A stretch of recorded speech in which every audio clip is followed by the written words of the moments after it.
Bueno, muy buenos días. Mi nombre es Carlos Eduardo Valdés. Estoy aquí para dar mi opinión sobre cuál es el candidato que mejor puede representar a los colombianos y voy a hablar un poco de por qué creo que los demás candidatos son incapaces de llevar a cabo las revoluciones que yo voy a plantear. Entonces voy a empezar por la derecha, voy a empezar por Iván Duque y voy a empezar por Germán Vargas Lleras. Y voy a empezar diciendo que la forma en la que la derecha ha entendido el desarrollo de este país ha sido como el crecimiento. Es decir, para la derecha este país está mejor a medida que incrementemos nuestro Producto Interno Bruto per cápita y listo. Es decir, si en promedio todos estamos mejor, todo está bien. Y eso ha llevado que en diferentes ámbitos hayan cometido una serie de errores que en cada uno de los ámbitos es grave, pero se vuelve grave cuando nos damos cuenta de que esto es algo general, es decir, esto es algo que van a hacer en todas las facetas de gobierno. Entonces empecemos con la economía. La economía de este país tenemos en este momento un Producto Interno Bruto medio alto. El Producto Interno Bruto ha crecido en este país, hemos producido más, pero también tenemos el tercer, cuarto índice de Gini más alto del mundo. El índice de Gini es la forma en la que se mide la desigualdad de los países en tenencia de tierras y en ingresos. Entonces, digamos que España tiene un Gini de 0,5, el Gini está acotado entre 0 y 1, perdón. España tiene un índice de 0,5, pero Colombia tiene un índice de 0,6. Entonces, como Colombia tiene un índice mayor que España, Colombia es más desigual que España. Si se están analizando tierras, pues en el caso de tierras, si se están analizando ingreso, pues en el caso del ingreso. ¿Por qué Colombia ha llegado hasta este estado? Porque Colombia es ahora uno de los países más desiguales del mundo y tiene una mención especial en este libro de Piketty, en el que habla sobre la evolución de la acumulación de la riqueza en el mundo. Porque la derecha, cuando ha hecho sus planes de crecimiento, la derecha ha dado prioridad al crecimiento sobre a la distribución. Es decir, ellos dicen, primero crezcamos y luego sí distribuimos. Esto se ve reflejado en la política, digamos, de Duque.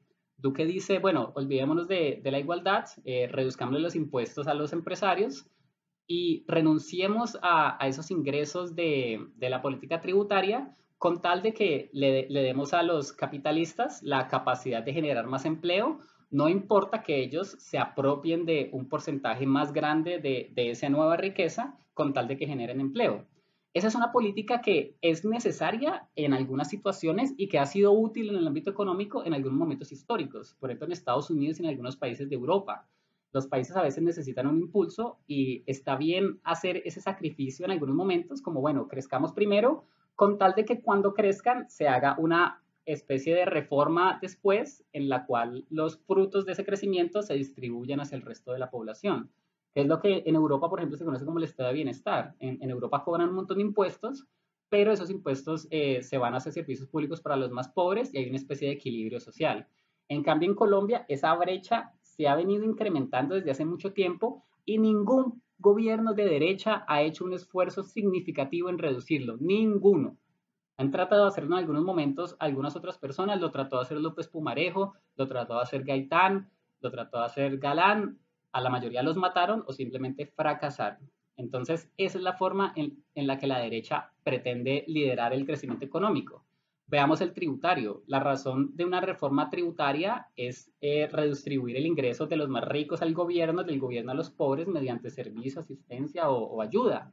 Y lo que está pasando aquí es que estamos haciendo reformas tributarias únicamente para recordar más plata. Cuando el gobierno necesita plata, hace una reforma tributaria, sube el IVA, que por definición es un impuesto regresivo, es decir, que afecta con mayor fuerza a los más pobres. Entonces, económicamente tenemos un país desigual que no ha hecho redistribución. Tributariamente no tenemos un país que esté preocupado por la desigualdad. El siguiente caso es de los más fuertes, que es el de la defensa. En la defensa, en la política de lucha contra la guerrilla, yo lo siento muy personal porque yo soy un hijo del gobierno de Uribe. Yo nací con una familia conservadora que decía que el polo eran asesinos, guerrilleros, gente mala. Y yo recuerdo cuando yo era chiquito, con mucha vergüenza lo digo, yo escuchaba en las noticias que mataban guerrilleros y yo me alegraba. Y era porque estaba profundamente alienado con mis prejuicios, con los prejuicios de mi familia y con los prejuicios de los medios de comunicación. Y eso hizo que yo me desconectara completamente de algo que tenía por dentro y simplemente yo detestaba todo lo que era la izquierda en Colombia porque sí. Después tuve la capacidad de acceder a una educación y me di cuenta de que el gobierno nos había engañado. El gobierno hizo una política de guerra en la cual sacrificó a 8.000 campesinos que asesinaron y disfrazaron de guerrilleros para venderle al país una imagen de prosperidad que atrajera dinero del resto del mundo y que incentivara a las personas de las ciudades a realizar negocios. Entonces, si usted es de esas personas que fueron uribistas y recuerda las noticias durante el gobierno de Uribe, todos los golpes a la guerrilla, piense que existe una probabilidad de que algunos de esos golpes que usted escuchó eran en realidad un engaño y esos eran en realidad campesinos que fueron asesinados por el gobierno. Ahora, yo no creo que la derecha haya dicho que Santos y Uribe se reunieron y entonces Santos dijo, ve Uribe, ¿y si le damos más plata a los soldados que más maten guerrilleros? Y yo no creo que Uribe haya dicho, uff, esa idea está buena, pero ¿qué tal que empiecen a matar campesinos y luego los disfracen? Y yo no creo que Santos le haya dicho, pues yo creo que de pronto pasa, pero serían muy poquitos. Entonces, en promedio estamos bien. Esa es la lógica de la derecha en lo económico, en lo tributario y en la defensa, que si en promedio estamos bien, está bien hacer unos pequeños sacrificios. Entonces puede que ellos no hayan pensado en lo que le iba a pasar a estos campesinos, pero no lo previeron, es decir, no planearon en contra. Y el deber del gobierno debe ser velar primero por los ciudadanos más vulnerables, que en este caso pues fueron estos muchachos asesinados.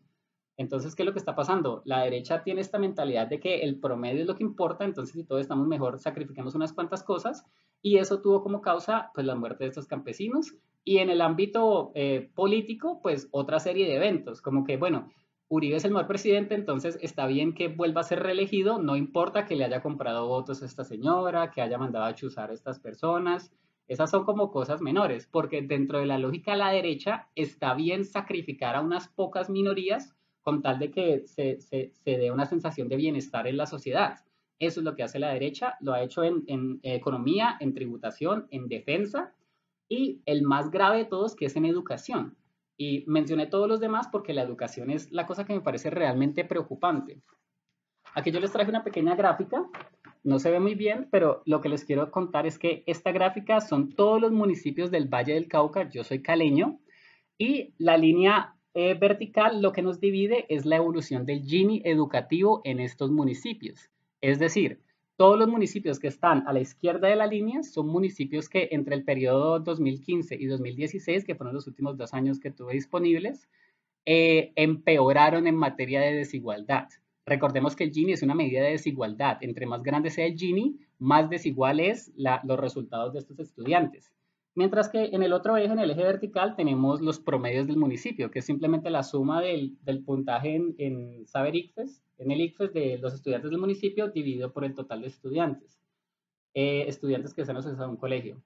Entonces, ¿qué es lo que vemos aquí? Vemos que todos los municipios, con la excepción de dos, que son La Cumbre y Trujillo, empeoraron su nivel de desigualdad interna en este gobierno.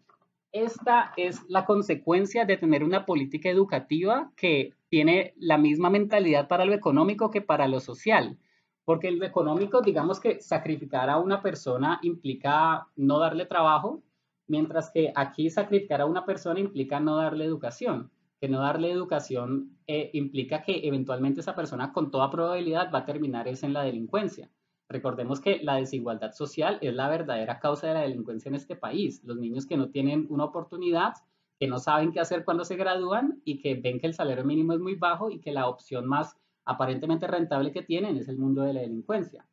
Entonces, lo que les hablaba, la política de la derecha en lo económico, en lo tributario, en todo lo demás, se expande a lo educativo también y causa esto, que los municipios se estén volviendo más desiguales. ¿Y por qué está pasando esto? En estos días escuché una entrevista de una de las secretarias de Educación del Valle al periódico El País, donde les decía, bueno, ¿qué vamos a hacer para mejorar la educación en Colombia? Y la respuesta fue, tenemos que aumentar los promedios del ICFES porque así es como nos mide el gobierno nacional. Esa es la mentalidad del gobierno nacional. Si incrementamos el promedio, todo está bien. Veamos este caso que también es del Valle, pero solamente de las estudiantes mujeres. Es decir, calcule el Gini tomando solamente los resultados de las mujeres en el ICFES y el promedio solamente el resultado de las mujeres en el ICFES.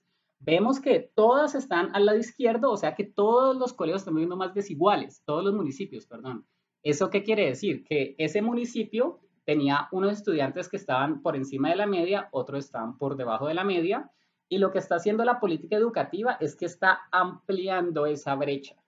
Y está ampliando esa brecha y eso va a hacer que en un futuro sea mucho más difícil reinsertar a estas personas que están sufriendo de este abandono estatal. Y entonces, claro, el agravante de las mujeres es que las mujeres también están además todas empeorando su promedio. Es decir, no solamente las mujeres tienen menores promedios o están sacando menores promedios en comparación con periodos pasados, sino que además se está incrementando la brecha entre ellas. Probablemente las mujeres que están causando esto, pues sean las mujeres afrodescendientes de colegios públicos o las poblaciones más vulnerables. Y esto es algo que no le importa al gobierno, porque el gobierno piensa que incrementando el promedio todo está bien. El gobierno piensa que no está mal ser el país más desigual del mundo, el tercer país más desigual del mundo. Y entonces, si esa lógica económica se traspasa a la lógica social, lo que vamos a tener es que va a tener un montón de mujeres, principalmente, que vamos a abandonar y que eventualmente no van a poder encontrar trabajo que les dé la remuneración necesaria para reducir la desigualdad social actual de este país.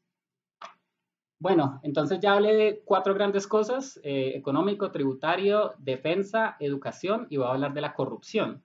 Aquí tengo los porcentajes de las votaciones de Senado de cuáles fueron los partidos que más candidatos investigados por vínculos con parapolítica, con Odebrecht, con corrupción, se lanzaron por cada uno de los partidos. Y el primero es Cambio Radical con 27%.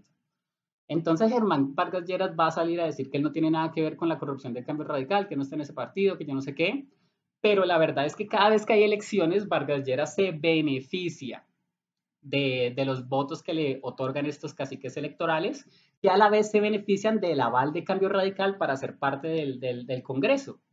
Entonces, Vargas Lleras puede decir que él no está robándose nada, pero está dando espacio para que se hagan este tipo de alianzas nocivas para el país. Y eso es responsabilidad de Vargas Lleras, como también es responsabilidad de Marta Lucía Ramírez con los del Partido Conservador. En estos días acabo de leer que al segundo día de las elecciones encontraron en la sede de campaña de una de las candidatas del Partido Conservador armas, bolsas con plata. Ustedes vieron el video de Tumaco en el que se ve la compra de votos, no recuerdo qué partido hizo eso, pero el caso es que son estos partidos tradicionales, son Cambio Radical, la U, el Conservador y el Liberal. Y yo creo que el verdadero cambio que necesita este país es un cambio de partidos. Los partidos tienen que volverse responsables con esos avales. No podemos dejar que los partidos sigan dándole avales a personas que obviamente están vinculadas con cosas oscuras. Entonces, por el lado de la corrupción también me alejo completamente de la derecha, porque tanto Iván Duque como el otro, como el de Cambio Radical, están dispuestos a hacer alianzas con caciques electorales para ganar votos, eso todo el mundo lo sabe, y me parece que necesitamos un presidente que activamente esté en contra de ese nivel de clientelismo, de esa compra de votos y de esa corrupción. Bueno, con eso dejamos a la derecha y pasamos a la izquierda. Voy a empezar a hablar de Humberto de la Calle. Humberto de la Calle es una persona que me parece que sería un presidente responsable, pero me parece que no tiene los méritos que tiene Sergio Fajardo para alcanzar la presidencia en cuanto a llevar las banderas de esta revolución educativa. La coalición Colombia tiene Antanas Mocus, que es un prócer de la educación de este país. Fajardo mismo lideró un esfuerzo importante y seguramente aprendió muchas cosas tratando de hacer Antioquia y a Medellín las más educadas. Tenemos a Navarro Wolf, es decir, tenemos personas que activamente han hecho esfuerzos por este lado de la educación, mientras que De la Calle no lo ha hecho. De la Calle tampoco es que haya hecho mucho con la parte de la corrupción, como se ha hecho Claudia López. Claudia López es líder en la lucha contra la corrupción en este país. Entonces me parece que es una cuestión de quién tiene más méritos para llevar esas banderas. Y me parece que Claudia López, más que Clara López, total. Y Sergio Fajardo, más que De la Calle, también me parece que un poco mejor. Tampoco recordemos que aquí está Jorge Enrique Robledo, que Robledo, en cuanto a la corrupción, pues ha denunciado al fiscal Martínez por todas sus alianzas con Cambio Radical. Desde que sale ahí en esa foto celebrando una de las victorias de Cambio Radical, ha criticado las exenciones tributarias irresponsables que se le hizo a las petroleras internacionales en el gobierno de Uribe. Es decir, ha llevado una serie de banderas que son coherentes con esta revolución que necesita ahora Colombia, que no se engañen, es una revolución educativa. La verdadera revolución social colombiana es una revolución educativa. La educación desde las bases puede acabar con la delincuencia o reducirla considerablemente, y las personas con más educación pueden eventualmente alcanzar puestos con más salarios que a su vez alivien la desigualdad de los ingresos y de la tenencia de tierras. Entonces me parece que Fajardo tiene más méritos que De la Calle en ese sentido. Y el último es Petro. A mí Petro me gusta, pero yo soy economista, soy de la Javeriana, soy candidato a maestro de la ICESI y tengo muchos amigos economistas, y el consenso entre nosotros los economistas que medio entendemos algo pues de finanzas públicas y todo esto es que Petro no tiene la fuerza para llevar a cabo los cambios sociales que está proponiendo con su apoyo actual en el Senado, ni con su propuesta de abandonar los combustibles fósiles en 4 años. Es decir, Colombia hay que aceptarlo, Colombia es un país petrolero, mentiras, a Colombia lo volvieron un país petrolero los gobiernos de Álvaro Uribe Vélez y de Juan Manuel Santos, y como consecuencia necesitamos ese dinero para financiar los gastos actuales del Estado. Y la revolución de Petro está muy enfocada también hacia el cambio del modelo energético, ¿no? Toda esta inversión que hay que hacer en paneles solares y todo el cuento. Esa es una idea muy bonita y yo estoy de acuerdo con ella, pero me parece que es una idea para dentro de 4 años. Me parece que el cambio urgente que tenemos en este momento es el cambio en educación, en corrupción, y me parece que las personas que tienen más méritos para llevar a cabo estos cambios son las personas de la Alianza Verde del Polo y de Compromiso Ciudadano. Bueno, esas son las razones por las que yo voy a votar por Sergio Fajardo a la presidencia. Espero que tengan alguna opinión sobre esto, que si van a comentarme algo lo hagan de forma respetuosa y pues vamos a ver qué pasa.